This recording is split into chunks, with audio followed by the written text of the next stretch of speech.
Hi there, smart drivers. Talking to you tonight about winter driving. Tips, strategies, and techniques to help you be a safer, smarter driver on the roads this winter. That's what we're talking about tonight.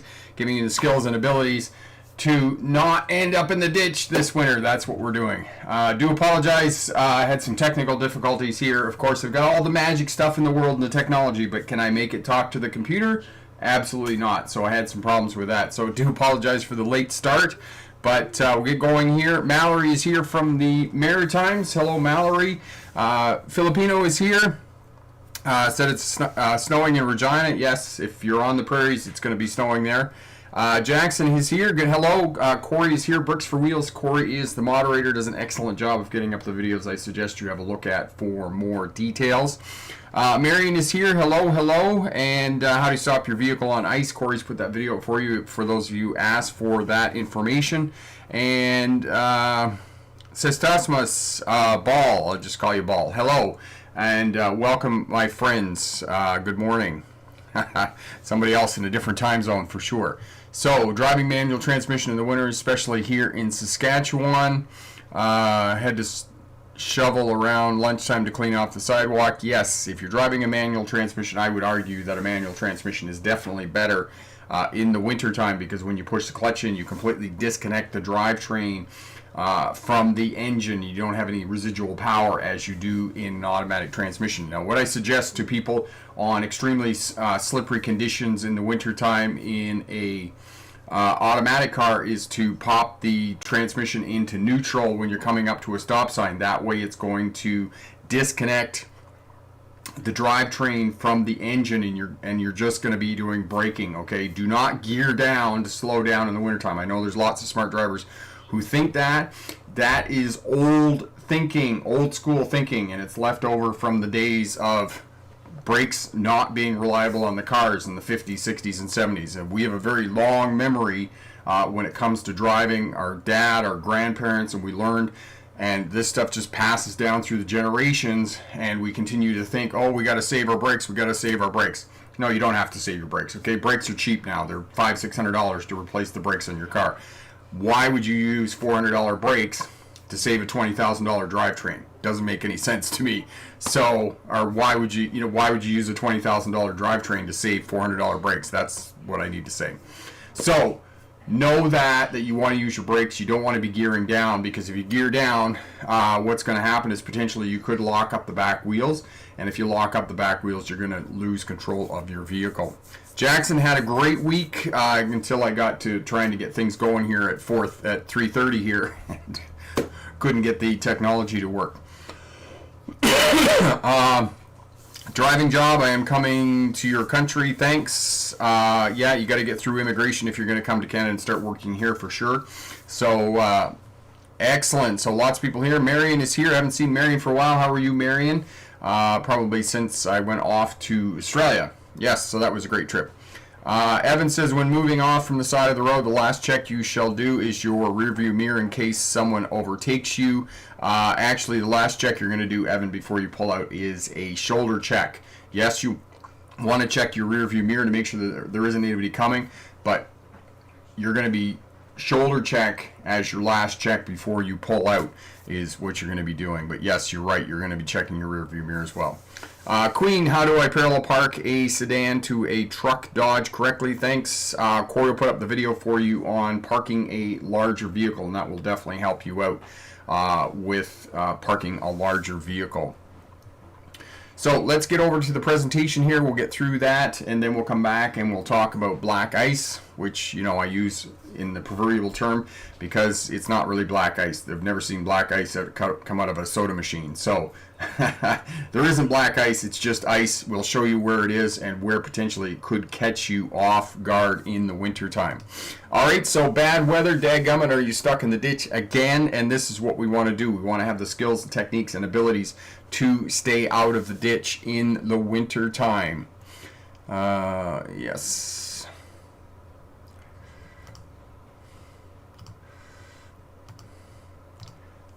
So for those of you new to Smart Drive Test, my name is Rick August. I was a long-haul truck driver in the 1990s, hauling freight between Canada and the United States. Became a licensed commercial driving instructor in 1997 in the province of Ontario. I went on to become a licensed driving instructor in Victoria, Australia. And then when I moved to British Columbia, I had to get my license here as well. So 2006, graduated with my doctorate in legal history from the University of Melbourne in Australia. While I was going to university doing my doctorate, I was driving buses for one of the regional bus lines there and for Greyhound. And if you want to know more about me and about the online business, the Smart Drive Test channel, have a look down in the description and check out the autobiography there. Great info. I put up a video last week on coupling and uncoupling from a semi-trailer, how to do that correctly so that you don't drop the trailer on the ground, you don't rip the airlines off, and you don't damage the landing gear. How to do that correctly every time. Follow the sequence. That way when you get tired or you make mistakes or your buddy's coming and talking to you and you're shooting the bull about whatever, you're not going to make a mistake and drop the trailer on the ground. Okay, also look at the podcast, Failing Your Test, Your Driving Test, 8 Reasons. As well, tonight we'll also talk about why it's easier to pass your driver's test in the wintertime. And Corey put up the video there on coupling and uncoupling a semi-trailer. So the first thing you want to do in the wintertime is you need good visibility, so you got to clean all the snow and ice off your vehicle. That means having a decent snow brush in your vehicle that will allow you to do that. No, credit cards don't work, and no, your mittens don't work either. So you need to go out and spend a few dollars, maybe $10, on a decent snow brush to get all the snow and ice off your vehicle. Winter washer fluid. Make sure that you put winter washer fluid in the reservoir. That way it's not going to expand, as water will crack and damage the reservoir, and that can be a fairly expensive fix if you're putting in water or summer washer fluid that's going to freeze in the wintertime.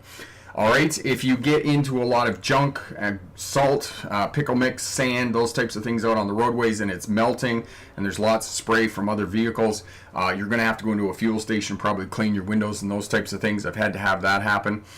Stay away from salt and sand trucks in the wintertime, because some of the stones coming off the back of these things are the size of your fist, and they'll put a crack and a chip in your windshield pretty quickly. And if you do get chips in your windshield, take them into a glass repair shop right away. It's only going to cost you $40 or $50 to get the chips repaired, but if you don't get them repaired and you leave them, it's going to crack your windshield and you're going to have a costly repair. Now, if you have collision insurance on your vehicle, it'll be covered under your insurance minus your deductible, but know that a windshield, usually a low-end car, is going to cost you about $400 or $500, and then they go up from there depending on what is in the windshield, because you can have electronics and GPS and those types of things all embedded in the windshield, and that can get into fairly expensive repairs for your vehicle. Tires. In the last couple of weeks, I've had comments from different smart drivers about losing control in the rain on wet bitumen. And if you're losing control on water and wet conditions, you need new tires in your vehicle. It's that simple. In this day and age, every vehicle on the roadway is front-wheel drive, all-wheel drive, or four-wheel drive.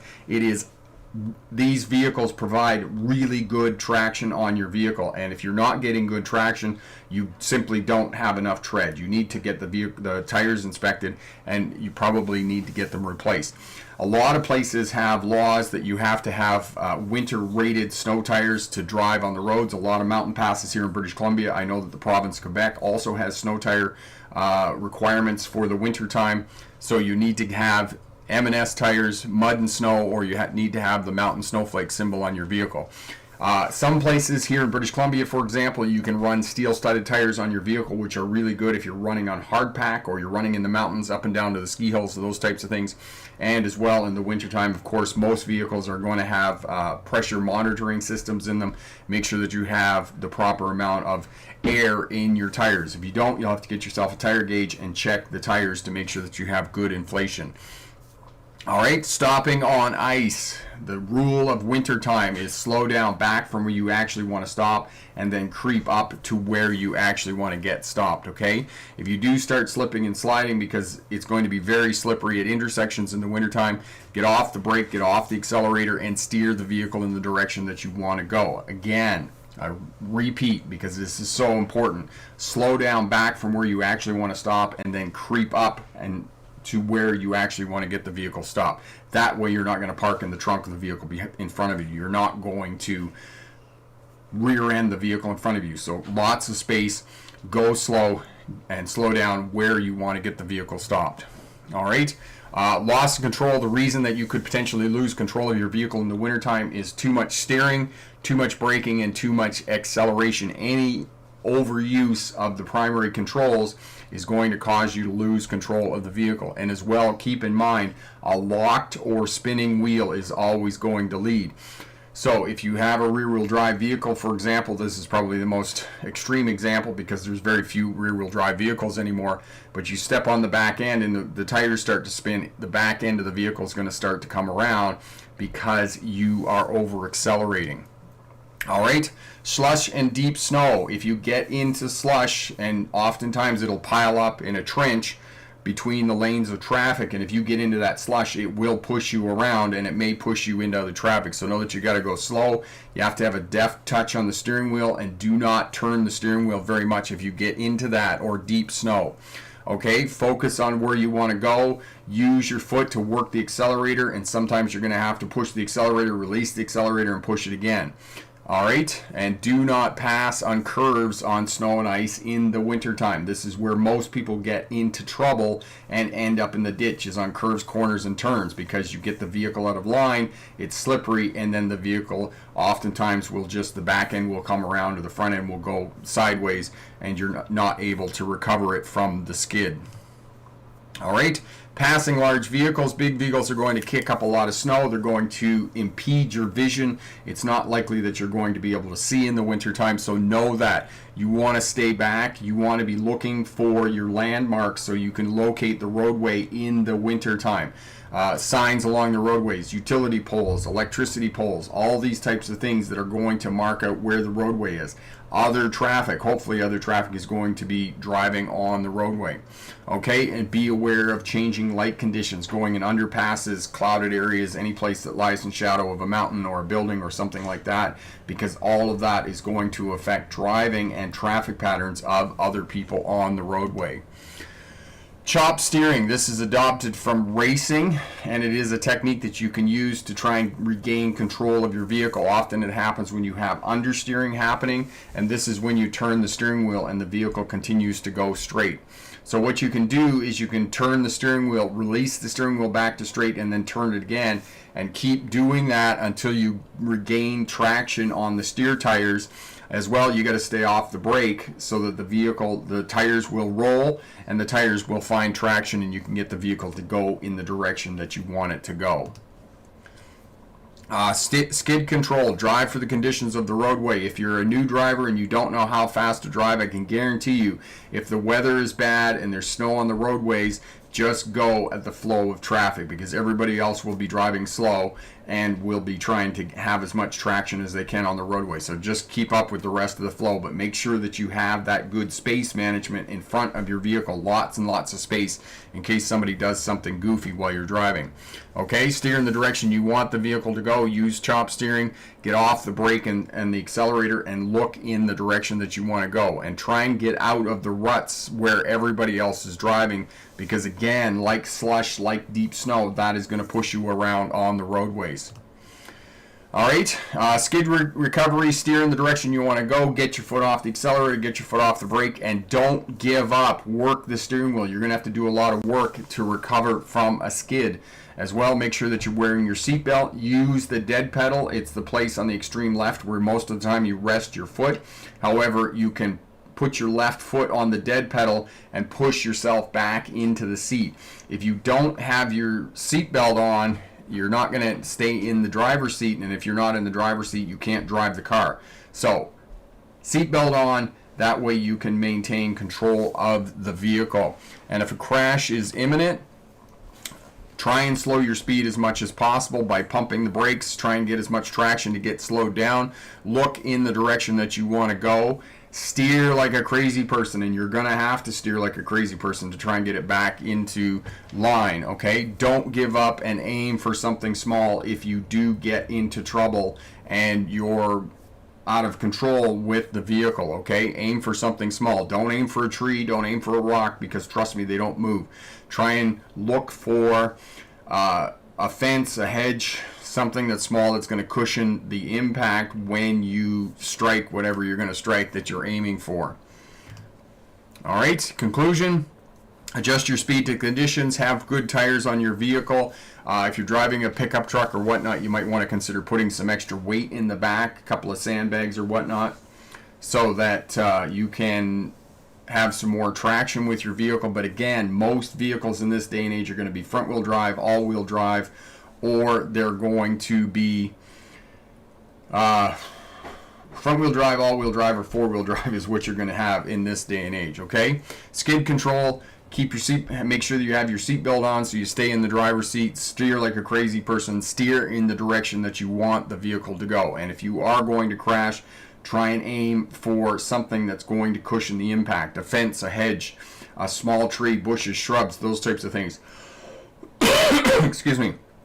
At all possible, if you can miss hitting a rock or a bigger tree or another vehicle, that's going to be preferable in the event of a crash. All right.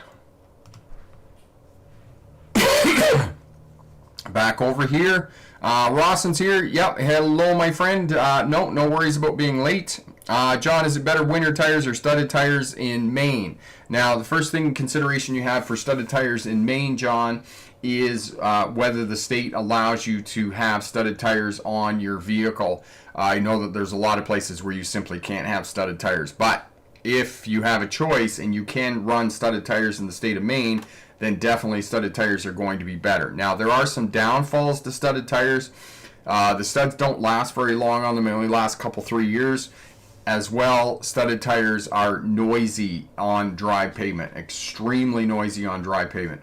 So you need to weigh that out as opposed to good winter tires. I just run winter tires here in British Columbia where I live. You can run studded tires here, but it's not my preference. I find good winter tires are just as good as studded tires. Now, if I was running up and down the ski hill 2 or 3 times a week, or I was running on hard pack all the time, then I would seriously consider getting some steel studded tires, because those are really going to help you out. Jackson, I did my mock road test last month and I made 2 critical errors. So Jackson, you were not successful. Is that what you're saying? Because of the critical errors on your driver's test? But I'm sure you're going to learn from that and you're going to be able to be successful on your next attempt to get your license for sure. Okay, Queen, we answered that question about parallel parking with bigger vehicles, and I think Corey put the video up for you there on driving with bigger vehicles and parallel parking. We did a video with a 2500 Ram pickup truck on how to parallel park a bigger vehicle. The other piece that a lot of people are afraid of in the wintertime is the proverbial black ice. There are 5 places where you're potentially going to find ice on the roadways, high elevations, low elevations.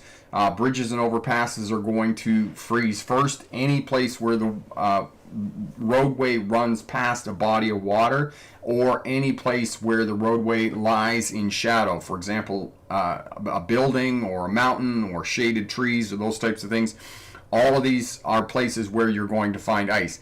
The other 2 critical pieces about the proverbial black ice, where it's going to catch you out, is usually it's going to catch you out in the morning, because overnight there's been a lot of moisture, there's been rain, or there's been fog in the air, or there's just a high humidity, and overnight the temperature drops below freezing, and there's very little traffic on the roadway, so there hasn't been much traffic overnight, and in the morning, that's when you're going to get ice on the roadway, and this is when you're going to get your proverbial black ice. So take note when you go out in the morning, is there a lot of humidity in the air? I mean, you can check it on your phone, the amount of humidity. You can check it on your phone whether the temperature is around freezing and those types of things, to keep yourself safe in the wintertime and not get caught out with the proverbial black ice, the ice on the roadway. So you got to take a bit of a note of all of that.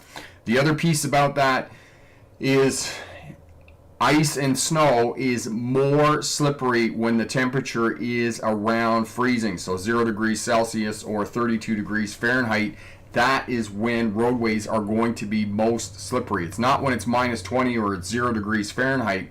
It's when the temperature is right around that freezing mark. Because what happens is you have ice and snow on the roadway, it's freezing, thawing, and you get a layer of water on top of the ice and snow, and that layer of water acts as a lubricant. So think of it like after the ice hockey rink has been flooded by the Zamboni, that's when the ice is most slippery, when you have that layer of water on top.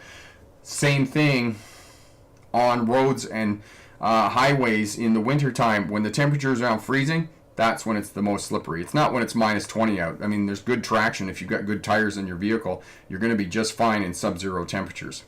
Jackson, family member, was my examiner on my pretend road test. Okay. Jackson, is the person in your family an actual driving examiner? Is that what their job is, or were they just helping you out by taking you out on what they thought was a mock road test? Queen, I mean, for driver's test, I was told to park a small car by a big truck. How do I calculate the length since they are not the same length? Thanks. Okay, Queen, when you're parking beside another vehicle, especially if you're driving a small vehicle and there's a big pickup truck, you want to line up the bumpers on the back. Somebody else probably taught you how to line up the mirrors. And as you said, if you're driving a small car and you're parking beside a large vehicle, that's not going to work for you. So you got to try and line up the bumpers on the vehicles to parallel park. That's going to make it easier for you, and that's what's going to help you out there. Okay, Jackson was just a pretend. Okay, so Jackson, your family member, unfortunately, you know, I'm not being critical. I mean, it's really great that they're helping you out, but they're not a driving examiner. Okay, if you're going to take a mock driver's test, go and hire a driving instructor from a driving school. They're going to be able to tell you the skills and abilities you need to be successful on passing your test. Just your family member, they don't have the skills and abilities to tell you what you need to do to be able to be successful on your driver's test. All right, so that would be my suggestion. The return on investment in hiring a driving instructor to take you out for a pretend road test before your actual road test is incredible. The return on investment is so high, and you know, it might cost you $100, but that $100 is going to almost guarantee that you pass your driver's test, because first of all, the driving instructor is going to take you on the test route around the driving test center. He or she's not going to tell you that, but that's what they're going to do. As well, they're going to take you to the area where they do the slow speed maneuvers. For example, where they do the 3-point turn, where they do the parallel parking. They're going to take you to that area around the test center and get you to do those slow speed maneuvers. So hiring a driving instructor to take you out before your driver's test is so valuable, and I cannot emphasize that enough. Marion, is a loss of confidence for driving common after having a break for a couple of weeks? Marion, yeah, that would be fairly common. You know, you're just not into the groove of it and those types of things. You know, just go out and do some warm-up on a back residential area where there's low density traffic and those types of things, and just get a feel for the vehicle and those types of things again. And, you know, if you want to go out on the highways or those types of things, go out earlier in the morning or go out later in the evening. I mean, unfortunately, right now it's going to be dark after 4 o'clock, but that will definitely help you to regain some of your confidence with your driving and whatnot. Mallory, it was my birthday this past Saturday. Temperature was nice and warm at plus 13 degrees Celsius. That is awesome. Happy belated birthday, Mallory. That is really great that you had a nice day there. Rawson, how many miles can I go when driving in the snow? Rawson, I'm not sure what you're asking me there. How do you mean, how many miles can you go in the snow? You can go as many miles as you want, I mean, until you get tired. But again, when you're doing long trips, it's always recommended that you take a break every couple of hours. You don't be driving for hours and hours and hours on end, because of course you're going to get fatigued, right? And you're going to make mistakes, and you're you know, driving in snow, if it is snowing, a lot of snow, and you're driving in deep snow and bad conditions on the roadway, it's really tiring for doing that hour after hour after hour, because you're really concentrating. So it's really recommended that you take a break every couple of hours. Vikram, I get a ticket if an accident occurs due to black ice. It's going to depend on all the situations, whether you run into somebody else, you do property damage, public liability, somebody sues you, those types of things. It really doesn't, it really depends. But again, black ice, you can figure out where black ice and whether there is going to be black ice on the roadways. The other piece with ice on the roadways or slippery conditions is when you get out on the roadway in the morning and you start driving, do a little test. Look in the rear view mirror, make sure there isn't anybody behind you, and jam on the brakes and see whether it's slippery or not. That's the test. Okay, do a test in the wintertime to see how slippery it is for the day that you're driving. But again, I come back and reiterate this point again and again and again. It's more slippery when the temperature is around freezing, all right? When they get snow in Seattle, Washington, or they get snow in Victoria, British Columbia, it is more slippery because the temperature is around freezing. And they get snow in North Carolina, they should just shut the state down. It's the same thing with Texas. They get snow in Texas, they should just shut the state down because it's around freezing and it is so slippery. And of course, nobody has winter tires on their vehicle. They should just shut the place down and go home. It was the same thing as last year in Vancouver, British Columbia here. They got a snowfall, and the next thing you know, a week later, all the transit drivers are like, oh, we should have winter tires on the buses. We're talking hundreds and hundreds of buses. We're talking hundreds of millions of dollars to outfit transit buses with winter tires. When in fact, we can all just go home for the day. There's no reason that we can't shut the city down for one day. I mean, we're all going to live. I mean, we shut the entire world down for 2 years. I'm sure we can shut the one city down for one day because they got snow. And it's more treacherous because the temperature is around freezing. All right. Ross and I sometimes have snow in... I can't read the last word. It's blocked by the heart there. Sorry about that. Carrie's here. Hello, my friend from Minnesota. Hello. How are you, Carrie? Okay, Mary and I have been in New Zealand for a couple of weeks, and now driving is a little nerve-wracking. Yes, okay. Well, Marion, were you driving when you were in New Zealand? Because you'd be on the other side of the road, and that would be a little, you'd be left to right to left sort of thing. I know it was a little bit weird when I got back from Australia, and I've been driving in Australia for sure. Filipino, also attitude is one important factor of driving safely in winter. You mentioned it, and the handbook mentions it as well, the SGI handbook. Yes, absolutely. You need to have the right mental attitude. You need to shift into driving in winter, as the slogan is here in British Columbia. You need the right attitude. You need to think to yourself, okay, I get up in the morning. You need to take an extra couple of minutes, and you need to say to yourself, okay, wait a minute. It's a little foggy outside. The temperature, let me look on my phone and check what the temperature is. Don't just jump in your vehicle and drive away, okay? You got to take stock of what the outside temperature is, what the conditions are, and what are you driving in. I mean, you jump outside, there's water everywhere. There's a layer of ice on the buildings and roofs and those types of things. You got frost on the roofs, because if you got frost on the roofs, that means you're going to have ice on the roadways, or potentially could have ice on the roadways. And you're driving down some farmer's country road, and there hasn't been any traffic on that. There's moisture in the air, and the temperature's around freezing. You can almost guarantee that there is going to be ice on that roadway. So if you get caught out by black ice and you say, like everybody else, because this is part and parcel of social driving, it wasn't my fault I got into trouble. No, it was black ice. Black ice is just an excuse for bad driving. Black ice is an excuse for you saying to yourself, I didn't take the time to pay attention to what the weather conditions were outside, and I just jumped in my car and drove away. Okay? Take note of the conditions, and you can determine where there's going to be ice on the roadways. Evan, are the stopping for shopping and exercise left something behind only in Australia? I have the same concerns. The phrase, I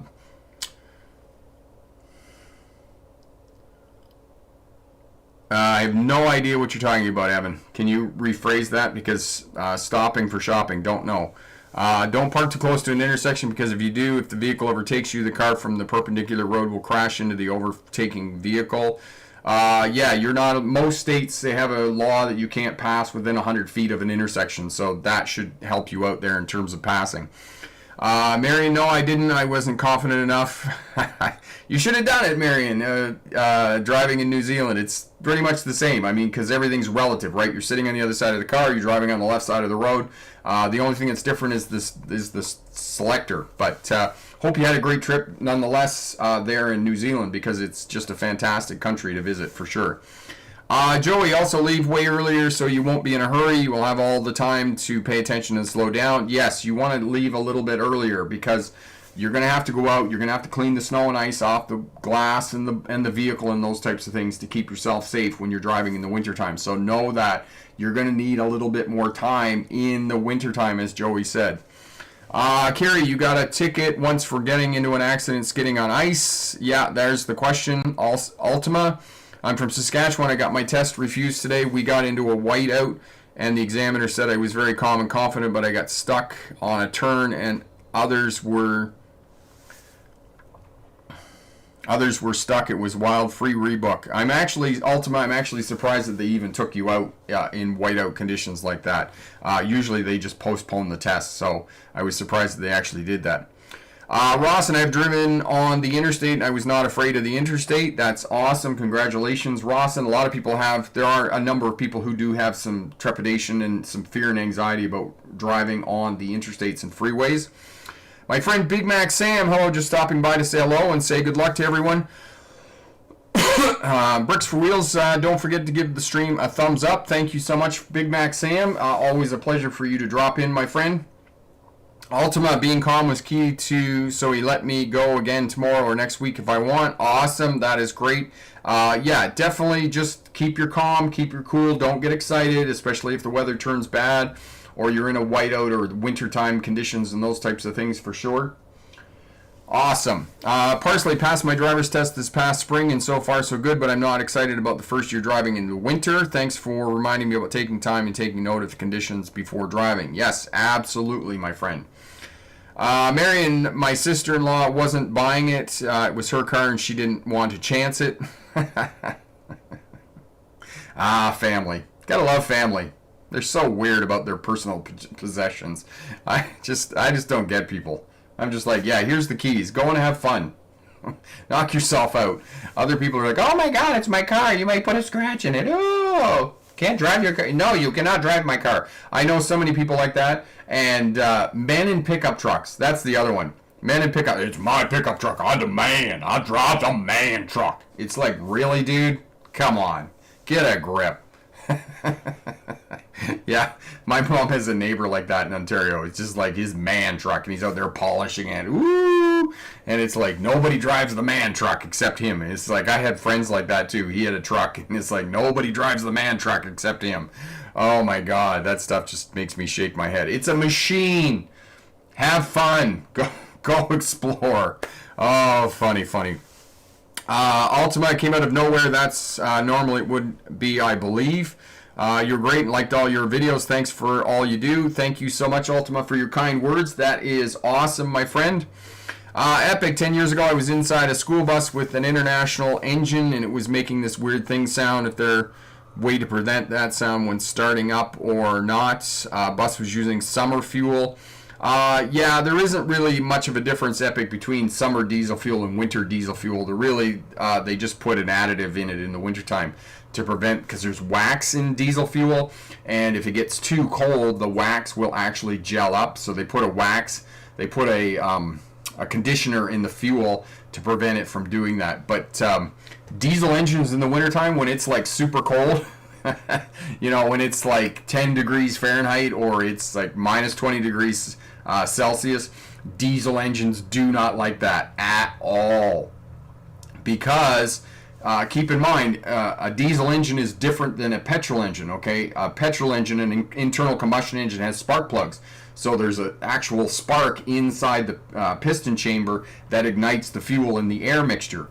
In a diesel engine, there isn't a spark plug in there. It's simply the pressure, increasing the pressure inside the piston chamber. You increase the pressure, you increase the heat, and diesel fuel is flammable, and because it's more flammable than gasoline, it will fire up. But when it's super cold, you can't increase the pressure enough inside the piston chamber to ignite that diesel fuel.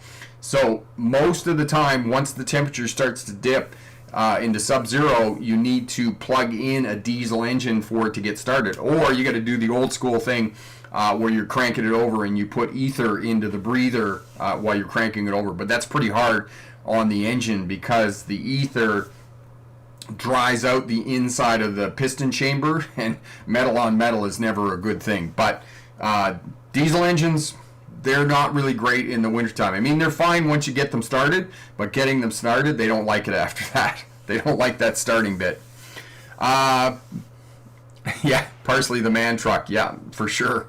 Ross, and I will still watch your videos so I can pass my driving test. Awesome. Jackson, and cars are passing me after I finished the merging lane. The last car passed me when I was about to finish the merging lane. Mallory says, in the wintertime, I am not a fan of ice on the roadway, especially as a passenger. Yes, indeed. Slippery conditions in the wintertime. You definitely want to have good tires on your vehicle in the wintertime if you're driving around on ice and snow. Jackson, I impeded a car who honked at me. There was no yield sign but a pedestrian sign. Yeah, and, you know, that just means you're doing it right if other cars are honking at you, for sure. All right. Marion, how was your trip to Australia? Did you guys have fun? Yeah, we had great fun, Marion. Lots and lots of driving. Went down to the Great Ocean Road, went to the Grampians, hung around in Melbourne. I wish we had to spend a couple of more days in Sydney, though, because we went to Sydney and we went to Bondi Beach. And Bondi Beach was like full on, you know, it was like 78 degrees Fahrenheit. It was a lovely day, you know, out in bikinis and shorts and surfing and those types of things. So I wish we had to spend a couple of more days in Sydney, but I mean, we had a fantastic time. It was really, really great. Kids got to see koalas and birds and kangaroos, you know, all of the wildlife there in Australia. So we had a really great time. All right, there was one more piece that I wanted to talk about. Oh, right, I know what I wanted to talk about. I had a comment from a smart driver this week who was asking me about two-lane highway, vehicle coming on, excuse me, vehicle coming on and merging. So basically what happens is that three cars end up side by side coming up on the merge lane, and the smart driver asked me about the car that was near the end of the acceleration lane and was going to merge out onto the highway. Who has the right of way? It doesn't matter who has the right of way at that juncture. Somebody in that pack of three cars has to give it up, okay? And one of them has to let off the throttle to allow the merging car to move out onto the highway. Because what's going to happen is three cars side by side are going to become two cars, okay? And if you're going to become two cars, one either has to go in front or go in behind. So somebody in that scenario of three cars and one coming out merging have to give it up, whether it's the car in the far right lane or the one in the inside. And your best defensive posturing as the person is just let your foot off the throttle and let that merging car come out onto the highway, because you don't want to be in that situation. If you see that situation materializing as you're driving down the highway because you're paying attention, right? You're a smart driver. You're looking, you're seeing the overpass, you're seeing the merge lane, and you're like, oh, there's cars merging. It's an intersection for all intents and purposes, because you were going to intersect with other cars merging out onto the roadway. And you're side by side, there's a vehicle beside you on the left lane, and all of a sudden you're up and you're coming up onto that merge lane. You're going to say to yourself, okay, I'm a smart driver. I'm going to implement the best defensive posturing. I'm going to let off the throttle, and I'm going to let this vehicle merge in front of me, and that way I'm not going to get boxed in here, because you don't want to get boxed in when you're on the roadway. Now, sometimes it's not possible to not be boxed in, but you can still control that space in front of your vehicle, which is going to keep you safe. But you don't want to have that situation where you're three by in a box and the car is coming on to merge. Somebody has to give it up. Somebody has to give it up. Okay? And if it's me and I'm usually out in the far left lane, I'm just going to let it. I'm going to let off the throttle, or I'm going to hammer on the throttle and get past to get out of that box, because I don't want to be in that box. Because as soon as I see that box to start to materialize with two cars side by side on the highway and the other one coming out at merge, I start to bristle. I'm like, danger, danger, danger, danger, danger, and I'm off the throttle. Or I'm on the throttle and I'm passing the other cars, okay? Depending on what kind of situation I'm in and what excuse me, momentum I have going there. Carrie, thinking to avoid a crash in wintertime, stop ahead of where you need to stop, then creep up to the intersection, leave lots of space between you and the car in front, and go slower than the speed limit. Yes, excellent advice from Carrie there, and exactly what we say about driving in the wintertime. Slow down back from where you actually want to stop and then creep up to where you want to stop. That way you're not going to rear end the vehicle in front of you and you're not going to park in their trunk. All right. Corey's put up the video on how to merge onto a freeway, and I'm actually surprised after all of the time that I've been doing this YouTube channel, all the time that I've been talking about merging on highways, new drivers, a lot of drivers, not just new drivers, but a lot of drivers have a lot of anxiety around merging onto a highway and freeway. It's easy, simple to do. If you just implement a few simple strategies and techniques, you're going to keep yourself safe when you're driving on the highways, on the freeways. The bottom line is never ever stop on a merge lane, on an acceleration lane. Never stop there. Get your foot into it, get it going. Maintain your following distance behind the traffic in front of you. Yes, sometimes you're going to get behind a line of traffic, and these boneheads are going to insist on merging out onto a 60-mile-an-hour freeway at 45 or 50 miles an hour. Okay? If that happens, back way off, get a lot of space between you and the car in front of you, and then accelerate and get your vehicle up to speed so you can merge out onto the highway, freeway safely. Okay? Because you want to match the speed on the highway, and if you're the only one on the acceleration lane in any car in this day and age, I mean, even the 25-year-old buggy, the 1998 Honda CR-V that I drive, I can get it going 80, 90 kilometers an hour, 50, 60 miles an hour before I merge out onto a highway. Okay, use all of the acceleration lane. That's going to keep you safe. As you're coming out on the on-ramp, as you're coming out onto the acceleration lane, look for your spot out on the highway. Look for your spot out on the freeway. That will give you something to aim for. If you have something to aim for, that's going to allow you to match the speed of the traffic on the freeway. If you don't have anything to aim for and you get out in the acceleration lane, then you start looking for your place that you're going to merge into on the freeway, it's too late at that juncture, okay? Because you're scrambling now. You don't want to be scrambling. You don't want to be reacting. You want to respond accordingly to getting out onto the highway, getting out onto the freeway when you're merging. All right? So great question by one of the smart drivers there this week about merging onto highways and freeways. All right? Mary, my issue is while on the highway, the other traffic merging sometimes bothers me if I can change lanes, but I usually back off a little if incoming vehicle is next to me. Yeah. So you can do one or the other. You can just let off the throttle a little bit. And when I say let off the throttle, I don't mean braking. You shouldn't be braking. I just mean let off your throttle a little bit, 2-3 kilometers an hour or 2-3 miles an hour. If the person on the acceleration lane is doing his or her job and getting on the throttle and getting the vehicle up to speed, if they're accelerating and you're just letting off the throttle and decelerating a little bit, what's going to happen is they're going to take off out in front of you very easily, okay? You don't have to brake. That's not what I'm talking about. I'm talking about you're being proactive, you're recognizing the on-ramp, you're recognizing how fast you're going in relation to the vehicle getting out on the acceleration lane, and you're just letting off a little bit to allow that person to get out and get in front of you and safely merge onto the highway. Because driving is a social event, and I tell people this, and there are so many drivers out there that are of the opinion, I don't have to let off, I don't have to change lanes, and they're not going to, right? And they're just compromising their own safety on the roadways, and that's unfortunate. But those people exist, right? And that's why we as smart drivers are implementing skills and techniques that are going to keep us safe. We're going to implement the best defensive posturing. That's why when there's 3 abreast in a box and one person is merging out and there's only 2 lanes, we're going to give it up. We're going to let off the throttle a little bit to let that person merge out onto the roadways. Epic, during the wintertime, pay attention to the Department of Transportation US and MTO Ontario winter driving announcements because they give out safe speeds on the freeway during a winter storm. Yes, they do. And they will close roadways as well, depending on where you are. If you're in a mountain pass, those types of things. Here in British Columbia, for example, they will close the Coca Hollow Highway because they get a lot of snowfall because it's a high mountain pass. I've had that happen. Now, saying that, they don't always get it right either, and you can, as Optimus was saying there, with the whiteout conditions, that sometimes they get caught out by the weather. A couple, 3 years ago, we were going out to Vancouver Island, and we were driving up the connector between Kelowna and Merritt here in British Columbia, and we got into tremendous snow. And I remember thinking before we're going, it was October, should I put the snow tires on the buggy? I was like, no, I didn't put the snow tires on the buggy. And I ended up driving through 8 inches of snow because there was so much snow on the connector. I mean, so much so that they actually closed the Coca-Cola Highway and we had to go around on the Fraser Canyon.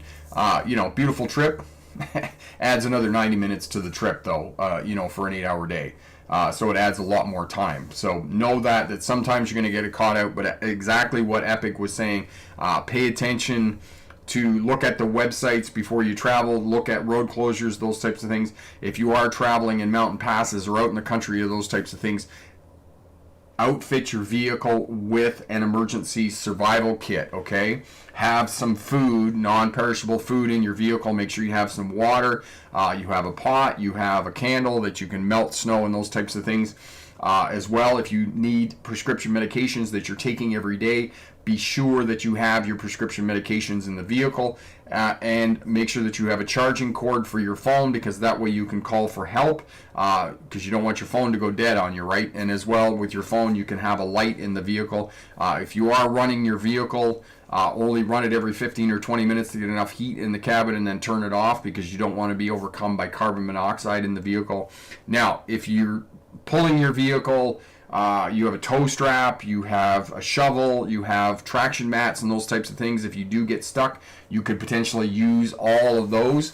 Now, if you are towing your vehicle, and we have seen all of the fail videos on YouTube here, where people pull bumpers off their vehicles, they pull the cowling off, they pull the hatchback off, or whatever. The best place to hook a tow strap on your vehicle is to the tow hitch. If you have a tow hitch on the vehicle, that's the best place to hook the tow strap. Now, if you don't have a tow strap, a lot of newer vehicles will have a little plastic insert in the front and in the back. And in the jack kit, the jack and the spare tire, there will be a hook there, and you screw that hook in. You pop out that little plastic piece and you screw that hook into the car, and that's what you tow from. That's the tow point on your vehicle, because if you don't, you're going to be one of those fail videos on YouTube. Okay, so we don't want to do that. So if you have a tow strap, hook it to the little hook, the tow hook on your vehicle there. Okay.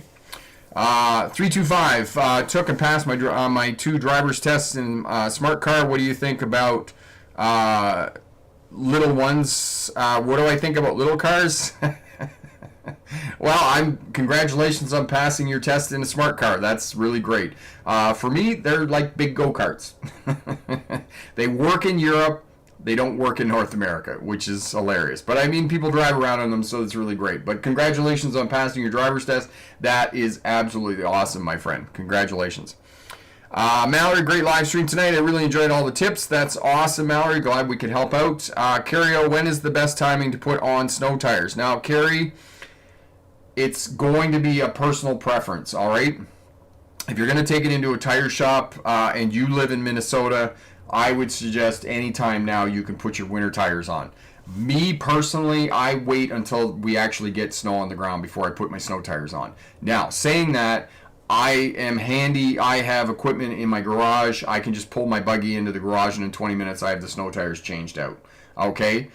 So it's not a big deal for me. Now, for you personally, if you have to take it into a shop and get somebody else to do it, then I would book an appointment now and go and get my winter tires put on my vehicle. But basically, anytime that the temperature starts to get around freezing, that's when you want to think about putting the winter tires on your vehicle. Filipino, can you do a video on how senior age to remain safe driving a car? Yep, we can do that video for you for sure. My friend Klaus is here. Hello. Exactly. Car or pickup truck is a box of metal, and there is a scratch on the car. It doesn't matter. 10-year-old car. Yeah, I mean, that's why I'm not one of those people that's super anal about my car. And if somebody else needs to drive it or need to get somewhere, then, here's the keys. Have fun, right?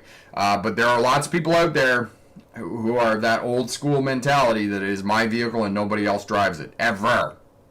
Because I'm the only one. I'm super special and I'm the best driver in the world and nothing is ever going to happen to my vehicle.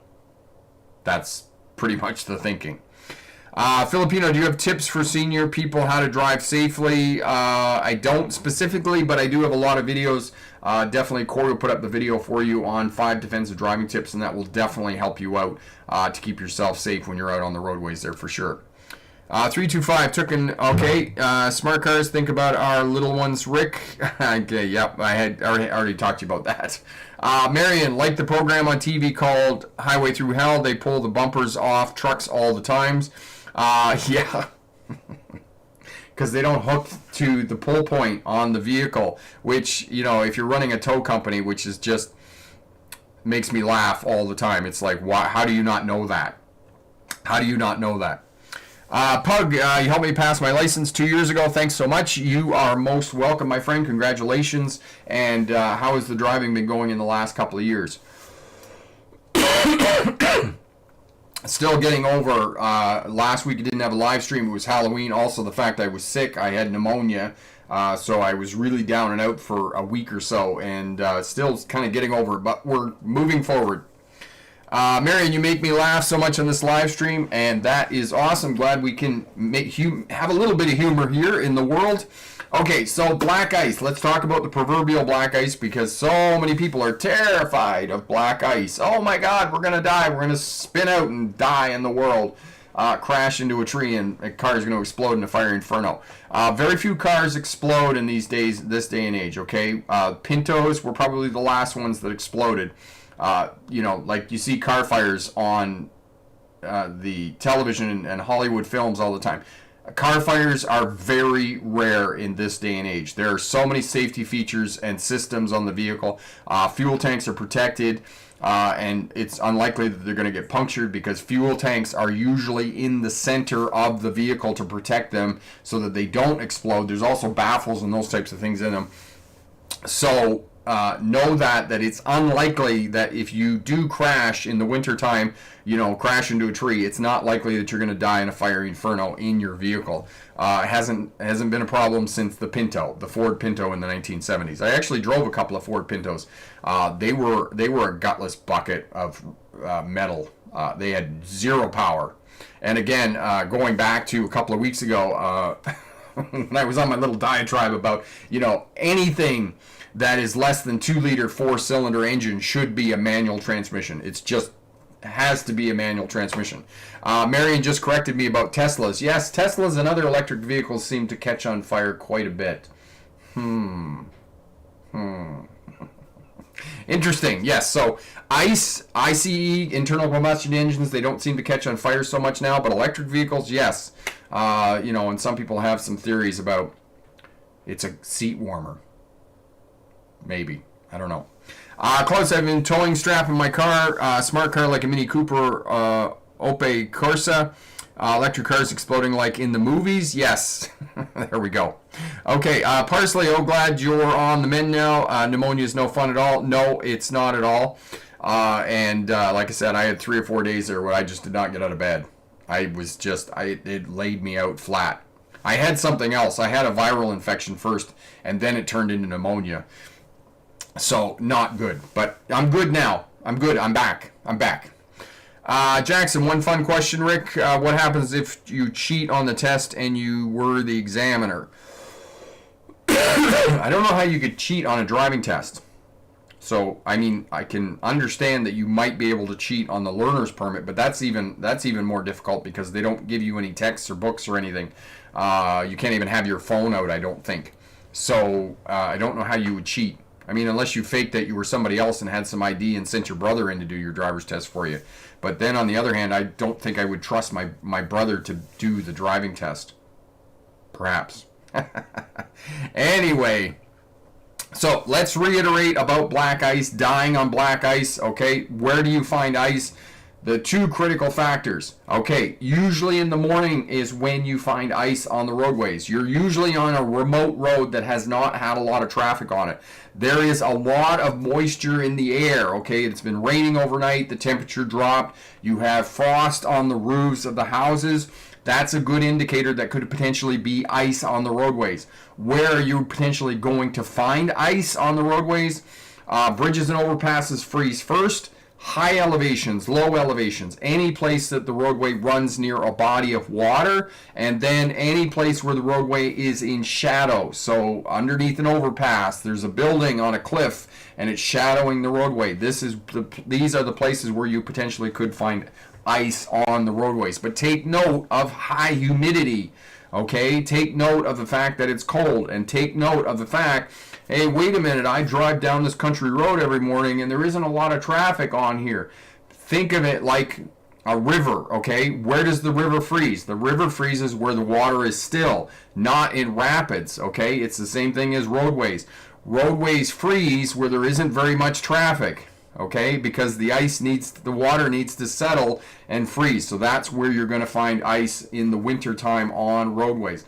Now, if we do get a lot of snow and a lot of winter conditions, intersections are going to be slippery. So again, as mentioned by smart drivers here, Cario and others, slow down back from where you actually want to stop and then creep up. Okay, don't come up to the intersection like you do in the summertime and then hammer on the brakes and think that you're going to get the car stopped. You're not going to, right? Same thing the other night. I was coming around the corner and going too fast, and all of a sudden it's raining and I am on the brakes and kind of slow down, and I was like, woo, woo, woo, come on, Bubby, slow down, because I was way too close to the car in front of me. I mean, even though I was still 2 or 3 feet behind him when I got stopped, that is very uncomfortable for me. If I can't see the tires of the vehicle in front of me when I come to a stop, I feel way too close and I feel claustrophobic. And so too should you. You should always stop your vehicle in traffic so that you can see the tires of the vehicle in front making clear contact with the pavement. That's going to give you that one vehicle length between you and the vehicle in front of you. And the reason that I dictate and the reason that I preach space in front again and again and again and again, the number one crash in North America, the number one insurance reported crash in North America is rear end crashes, because people are following too close. In the arena of social driving, people are following too close. So you got to increase that space in front to keep yourself safe when you're driving on the roadways. Emily, I'm thinking of investing in all-weather tires. What is your opinion of all-weather tires? Emily, I don't know a great deal about all-weather, all-season. There's some minor differences in those types of things. Me personally, I would do some research on the internet, look up those tires and see what you're going to buy. If it's got M&S rating or it's got the mountain snowflake symbol, I think that you're going to be just fine, okay, with some all-weather tires. You might want to consider all-season tires, like a high-quality brand, like a Michelin. I don't know what vehicle you've got or what vehicle tires you can put on. Now, I've heard people say that Bridgestones are really good as well, Michelins, and I'm not sponsored by any of these people. Personally, I love Michelin tires. I find them incredibly good tires. I used to have them. They used to make Defenders, but they don't make them for the buggy anymore. So if you can put Michelins on your vehicle, I would go with a brand as more so than I would with an all-weather, an all-season, or a winter tire, okay? But ask around, do some research on the internet, figure out what the difference is between all-weather and all-season tires, and that will help you out to make the best choice for tires. I'm not even going to say to you that it's easy to buy tires, okay? Buying tires is like buying peas at the store, okay? You go to the store to buy stupid peas, and you get sweet peas, peas in a pod, baby peas, peas with salt, peas without salt. Like, the choices are like just like mind-blowing, okay? They're over the top. It is the same thing with tires. There are so many different kinds of tires that you can buy and fit to your vehicle. It's a tough decision. So do your research, talk to the people at the tire shop, see what they recommend to put on your vehicles. Go on the different websites, and you can type in your vehicle and its brand, and they will recommend tires. There are so many different kinds of chat rooms and forums on the internet that they will all give you information about the tires. For example, Trico windshield wipers that I put on my buggy 3-4 years ago, they're still on the buggy. I have not changed those windshield wipers. So this is the information that these forums and whatnot are going to give you. They're going to give you the information to tell you that, yes, these are good tires, and not only are these good tires, but they'll last a long time for you. So unfortunately, I can't give you a short answer to that in terms of all-weather tires, but do your research before you head in to buy new tires for your vehicle. Close 2 a.m. Servers are unavailable. YouTube still works at my place. Awesome. And Marion says she has Michelin's on her car, and if I could put Michelin Defenders on the buggy, I would, but unfortunately they're not making them anymore for the buggy. I do have Michelin winter tires for the buggy, and I'm looking forward to putting those back on for sure. Okay, Carrie, is it a good idea to slow down before crossing a bridge if you think it might be quite slick due to ice on the bridge? Carrie, excellent question. I don't recommend slowing down, but what I do recommend, Carrie, is that take your foot off the throttle as you're approaching the bridge and going on over the bridge, and as well make sure that you keep the steering wheel straight. Okay, so you go straight across the vehicle or straight across the bridge.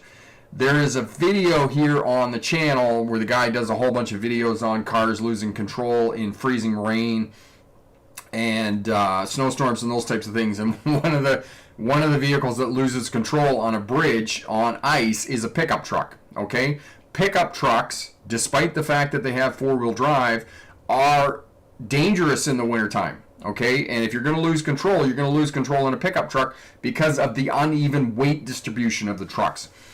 All the weight is in the front end, especially if it's a four-wheel drive, because you've got a transfer case, you've got a front axle, all the transmission and the engine and all that stuff is in the front end of the vehicle, so you've got this uneven weight distribution. And for those of you driving pickup trucks, stay off the brakes, because it accentuates this pickup truck phenomena, as I call it, because as soon as you touch the brakes on a pickup truck, the back end goes up, back end gets light, and away it goes around in a circle. So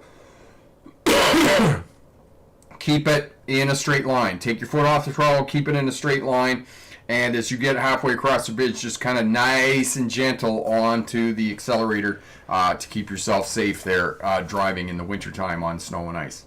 All right, we're going to leave it there for tonight. Again, apologies for the technical difficulty at the beginning there, trying to get on camera and whatnot. All this great technology, but I can't get it to work with the software on the computer. But we did get it to work, and we're here. So thank you so much for showing up. If you had a test in the last couple of weeks and past, congratulations. If you have any questions about winter driving, leave a comment down in the comment section there. Hit that thumbs up button. Make sure you subscribe to the channel for more great information. And if you have a test coming up in the next couple of weeks, good luck on that. And remember, pick the best answer, not necessarily the right answer. Have a great day. Bye now.